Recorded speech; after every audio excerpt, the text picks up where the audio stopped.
पिता और पुत्र एवं पवित्र आत्मांक नाम रे आमेन। प्रभुंर शांति आपण मानकठे सर्वदा रहो। प्रिय बंधुगण, आज आम मैंने मारिया मंडलीर माता विषय शिक्षा करवा।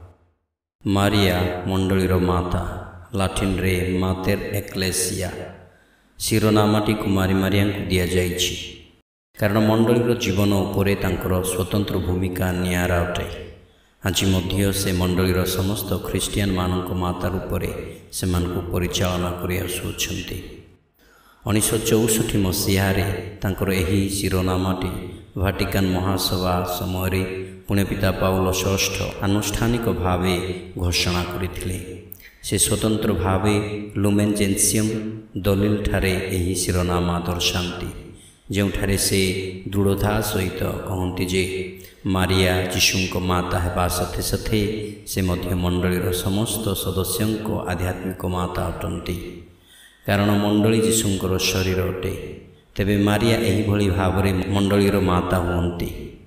द्वितीय मारिया जीशुंक माता अटंती बोली कौनसी मते संदेह नहीं, किंतु मारिया मंडलीर माता सही दिन ठारू हुअन्ति जेतेबेले जीशु निजे तांको माता को निज प्रिय शिष्यों हस्ते समर्पण कर दियंती। जीशु तांकर माता और तांकर प्रिय शिष्यों को तांको निकटरे ठिया होइथिबा देखि से निज माता को कहिले, हे नारी एही तुम पुत्र। तत्पर से शिष्यों कहिले, एही तुमर माता। से समय ठारू से शिष्य तांको निज गृह को नहीं गले। जोहन 19:26-27। प्रश्न उंकी मारे, जोहनक प्रकृत निज गृह केउठारे? कहिबाकु गले तांको गृहर कौनसी निर्दिष्ट स्थान दर्शा जाए नहीं, किंतु सेमाने जेरुसालेम रे ही बसति स्थापन करिथिबे, कारण से जीशुंक अनुगामी हेला परे निजर गृह त्याग करिथिले एवं से निश्चित भाव रे जीशुंक सहित प्राय 3 वर्ष काल रहिले। अतएव से जो स्थली रे बसवास करुथिले सही स्थान को बा सही गृह को ही से मारिया को नहीं जाइथिबे। द्वितीय से जो गृह को मारिया को नहीं थिबे से गृह रे अन्य शिष्य माने मध्य बसवास करिथिबे, कारण से जीशुंक अनुचरी भाव में मिलित रही, जहारी फल से एकत्र प्रार्थना करुथिले। सेमाने समस्ते केते जन महिला एवं जीशुंक माता मारिया और भ्राता मानक सहित समवेत होई सर्वदा एक मनरे प्रार्थना करुथिले। प्रेरित 1:14। यह वाक्य दर्शाए जे मारिया शिष्य मानक गहन रे रही प्रार्थना रे रत रहुथिले एवं सेमानकु परिचालित करुथिले। यह द्वारा मंडलीर मिशन कर्म को अव्याहित रखिला भली मने हुए।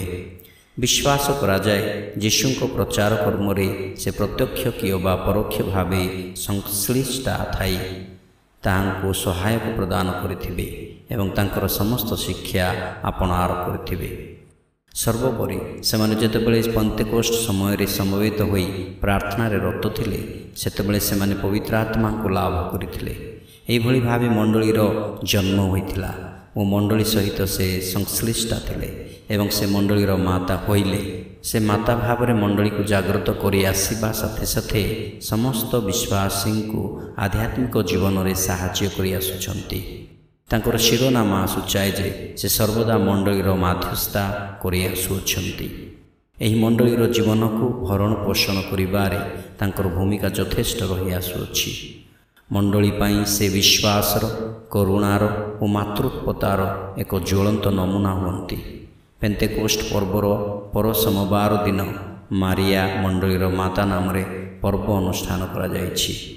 साधु पाउलंक उक्ति अनुसार जीशु मंडलीर मस्तक अटंती, अर्थात मंडली तांकर अंग प्रत्यंग अटे। जदि मनुष्य भली चिंता करिबा तेबे मारिया जीशुंक जन्मदात्री माता हुअन्ति एवं अन्य पक्षरे मारिया मध्य मंडलीर आध्यात्मिक माता हुअन्ति। सुतरां मंडली को जोड़ी ही जीशुंक पूर्णता आसी थाए। अतएव मारिया संपूर्ण मंडलीर माता अटंती।